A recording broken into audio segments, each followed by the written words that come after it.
the legendary story of Lu Buwei and King Zhuangxiang of Qin. The mystery surrounding the true father of Qin Shi Huang, the first emperor of China, remains one of history's most enduring enigmas, shrouded in the mists of time. To unravel this puzzle, we must first delve into the extraordinary life of Lu Buwei, a figure whose actions would alter the course of history. Lu Buwei, born in what is now Huaxian County, Anyang City, Hunan Province, began his career as a merchant in Yangzhai, modern-day Yuzhou City, Hunan. Through his shrewd business tactics of buying low and selling high across various regions, he amassed a fortune worth thousands of gold pieces. Lu Buwei was not only a master of commerce, but also possessed an exceptional ability to judge character, a trait that would lay the groundwork for his pivotal role in shaping history. During a business trip to Handan, the capital of the Zhao state, Lu Buwei encountered a man who immediately captured his attention. With his keen merchant's instinct, he famously declared, "This is a rare commodity worth investing in." The phrase, rare commodity, Qihua Kijiu, coined by Lu Buwei, has since become a widely used metaphor. So, who was this rare commodity he spoke of? This man was none other than the future King Zhuangxiang of Qin, then known as Yiren, who was serving as a hostage in Zhao. During the Warring States period, hostages were exchanged between states as a guarantee of peaceful relations, with royal offspring sent as a gesture of trust, akin to a pledge of allegiance. While modern nations no longer use the term hostage, they achieve similar ends through initiatives like investment programs or study abroad exchanges to foster mutual trust. Typically, monarchs avoided sending their most favored heirs due to the risks involved. Yiren, one of the more than 20 sons of Yingzhu, later King Xiaowen of Qin, was born to a less favored concubine, Lady Xia, and ranked in the middle among his siblings. As such, he was chosen by his grandfather, King Zhao of Qin, to be sent to Zhao as a hostage. Tragically, despite Yiren's role as a hostage, the relationship between Qin and Zhao remained tense, with Qin frequently attacking Zhao. It was clear that King Zhao placed little value on Yiren's life. Likewise, Zhao showed Yiren no respect, treating him with disdain. In Handan, Yiren lived in poverty, barely able to afford basic necessities like transportation or daily expenses, enduring a miserable existence. It was during this low point that Lu Buwei arrived in Handan and, by chance, met Yiren. Recognizing Yiren's potential as a rare commodity, Lu Buwei saw an opportunity for a monumental venture. He began to build a relationship with Yiren, who, isolated and neglected in a foreign land, was thrilled by the attention of a wealthy merchant. The two quickly became friends, but this was only the beginning of Lu Buwei's grand scheme, which would require further investment and planning. Perhaps daunted by the scale of his ambitions, Lu Buwei returned to his hometown to reflect and seek inspiration. Like many who venture far from home, he often discussed business with his father. During one conversation, he asked, "How much profit can you make from farming diligently?" His father replied, "At most, tenfold." Lu Buwei continued, "And from trading in jewels?" "100-fold," his father answered. "What about placing someone on the throne of a state?" The response was, "Countless times." This exchange electrified Lu Buwei. He realized that no amount of effort in farming or trade could secure true wealth and stability, but successfully installing a ruler would bring unimaginable rewards for generations. With renewed determination, he packed his bags and returned to Handan the next morning. Yiren, who hadn't seen Lu Buwei in some time, was eager to reconnect, both out of friendship and in hopes of alleviating his financial struggles. Lu Buwei's unexpected arrival filled Yiren with joy, and he quickly arranged a banquet to welcome him. As the wine flowed and the dishes piled up, the atmosphere grew lively. Seizing the moment, Lu Buwei, with a grand gesture and eyes gleaming, said to Yiren, "Brother, do you believe I can elevate your family's status to greatness?" Yiren raised an eyebrow, a faint smile playing on his lips, and teased, "Huh, old friend, have you had too much to drink? I'd say you should focus on elevating your own status before worrying about mine." To Yiren, Lu Buwei's words seemed like drunken banter, merely poking fun at his plight. But Lu Buwei's expression turned serious. He set down his wine cup and spoke with grave sincerity. "Brother, are you truly unaware, or are you pretending not to understand? I'm just a merchant. However hard I work, how much can I achieve? But you're a royal grandson with boundless potential. To be blunt, my success depends on yours shining first." Lu Buwei's earnest words wiped the playful smile from Yiren's face. Sensing the gravity behind them, Yiren pulled Lu Buwei to sit closer and urged him to continue. Lowering his voice, Lu Buwei leaned in and explained, "The king of Qin is old, and your father, Lord Anghua, the crown prince, will soon inherit the throne. I've heard he dotes on Lady Huayang and has made her his principal wife. But Lady Huayang has no children and will likely choose one of you brothers as heir. You have over 20 siblings, and as a middle-ranked son stuck in Zhao as a hostage, your chances of gaining favor are slim. If we don't act now, once the king passes and your father ascends, your brothers will vie for the position of heir, leaving you with little hope."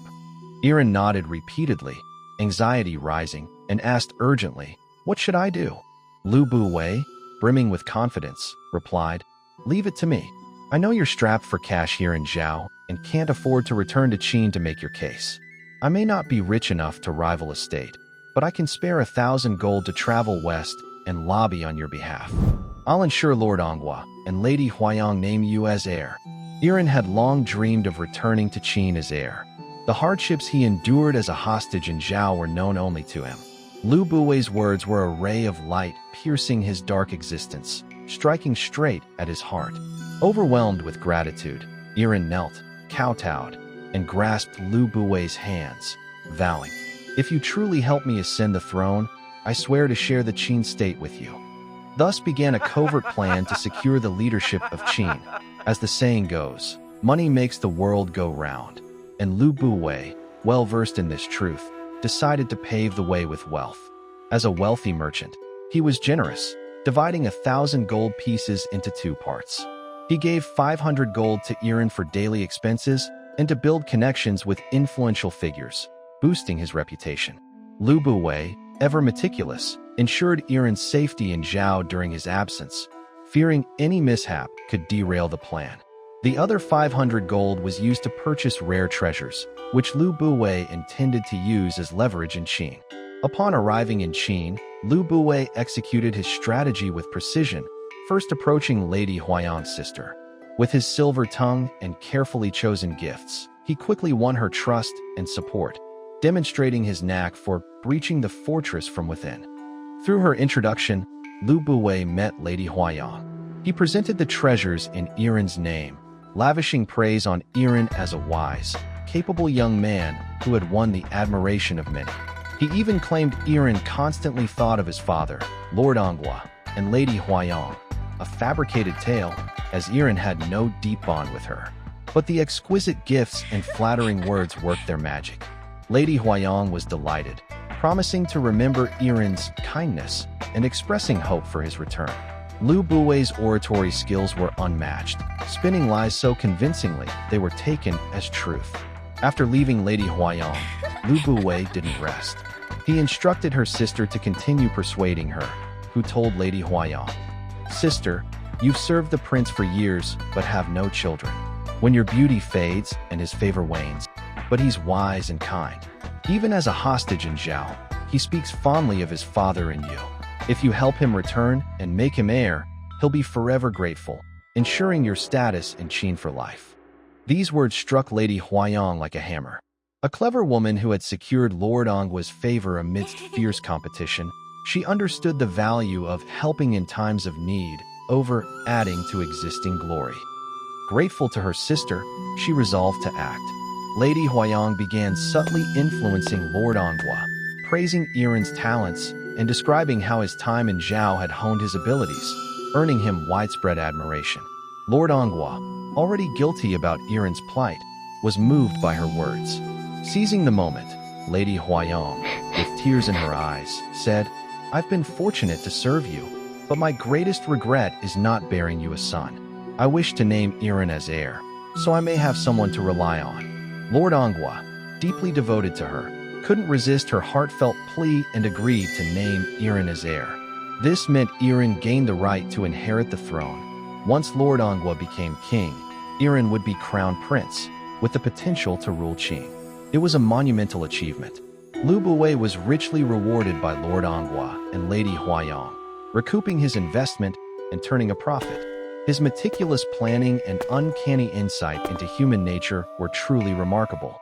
Returning to Zhao, Lu Buwei shared the news with Yiren, emphasizing the challenges he faced in Qin. Overjoyed and astonished, Yiren thanked him profusely, renewing his vow to repay him. Their bond grew stronger, but Lu Buwei, a seasoned merchant with grand ambitions, wasn't content with these gains. His true goal was far bolder: to orchestrate a covert scheme to seize control of Qin. What would Lu Buwei do next? Lu Buwei, being a man, had an uncanny understanding of men's desires and motivations. As the saying goes, even heroes struggle to resist the allure of beauty, let alone Yiren, who was no hero. Lu Buwei scoured Handan for a captivating woman to bind Yiren to his plans. By chance, he found just such a person, a stunningly charming young woman named Zhao Ji. A singer and dancer by trade, Zhao Ji was not only graceful and talented, but also exceptionally skilled at winning men's hearts, earning her widespread admiration. An ordinary man might have offered Zhao Ji to Yiren as a spy to monitor him closely. But Lu Buwei, ever the unconventional strategist, took a different path. He first took Zhao Ji as his own concubine, spending day and night with her in passionate intimacy. At the time, Lu Buwei was in his prime, full of vigor, and it wasn't long before Zhao Ji became pregnant. Astonishingly, he claimed with confidence that the child she carried was a boy. In an era when medical knowledge was rudimentary, and even modern science struggles to predict a fetus's gender with certainty, Lu Buwei's assertion seemed almost mystical. Such miraculous claims of predicting a child's gender were not uncommon in folklore, adding an air of intrigue to his prediction. Whether this claim was true or not, Lu Buwei stood to lose little even if the child were a girl. Life, after all, is a gamble, and as long as the risks were within his control, he was willing to take the chance. With Zhao Ji pregnant, Lu Buwei moved to the next phase of his plan. One day, he invited Yiren to his home for a feast. The two men pretended to drink heartily, and as the wine flowed and the mood grew lively, Lu Buwei summoned Zhao Ji to entertain and serve drinks. She did not disappoint, employing her full array of charms, seductive gestures, and captivating words that left Yiren flushed with desire, his senses overwhelmed. Seeing Yiren thoroughly ensnared, Lu Buwei feigned drunkenness and pretended to fall asleep. Yiren, now consumed by lust and believing Lu Buwei was out cold, grew bold and made advances toward Zhao Ji. She played her part perfectly, using the classic feminine tactic of half resisting, half yielding, luring Yiren deeper into her spell. Just as Yiren was about to cross the line, a loud slap echoed from the table behind, followed by a stern shout. "How dare you harass my woman?" Yiren, startled out of his wits, turned to see Lu Buwei standing tall, his face a mask of righteous anger. Overcome with guilt, Yiren immediately dropped to his knees, apologizing profusely and pleading that his drunken behavior was a one-time lapse, vowing never to repeat it. In truth, the one with ulterior motives was Lu Buwei. With a calm, calculated sneer, he said, "Brother, why go to such lengths? As the saying goes, a friend's wife is off limits. But if you truly desire her, just say so. Friends are like brothers, and women are like clothes. I'd gladly give her to you. Why resort to sneaking around?" Yiren, overjoyed and believing he'd found a true brother, quickly responded, "If you're generous enough to give her to me, I swear that if I ever achieve greatness, I'll never forget you." Lu Buwei sighed, casting a seemingly reluctant glance at Zhao Ji before saying, Fine, she's yours. But Zhao Ji has been with me for some time, so you must agree to two conditions." Yiren, already enchanted by Zhao Ji and desperate to secure her, replied without hesitation, "Anything but my life. I'll agree to anything."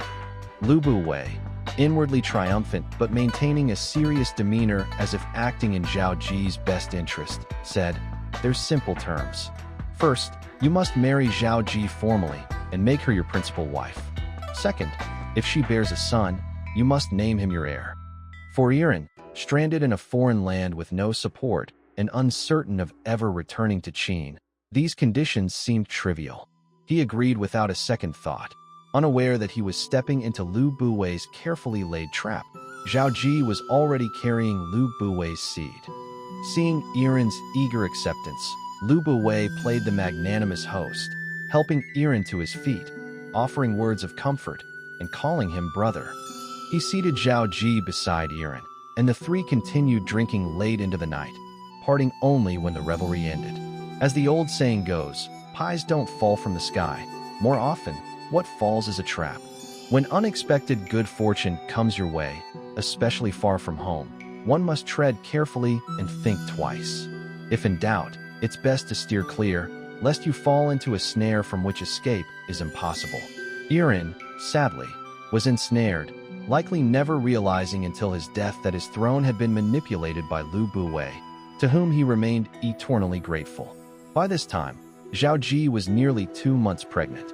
Despite her condition, she and Yiren grew intimate after their union. Some might question this, noting that the first 3 months of pregnancy are precarious, with any misstep risking miscarriage. Modern science would support such concerns, yet Zhao Ji miraculously navigated this period without incident. This has led many to question the accounts in historical records, though whether to believe them is a matter of personal judgment. As time passed, Zhao Ji's belly grew larger. Curiously, after about 8 months, the child still hadn't arrived, as if it knew that being born too early might raise suspicions. It was only after 10 months that the baby was born, a boy who would grow up to be Qin Shi Huang, the unifier of the 6 states.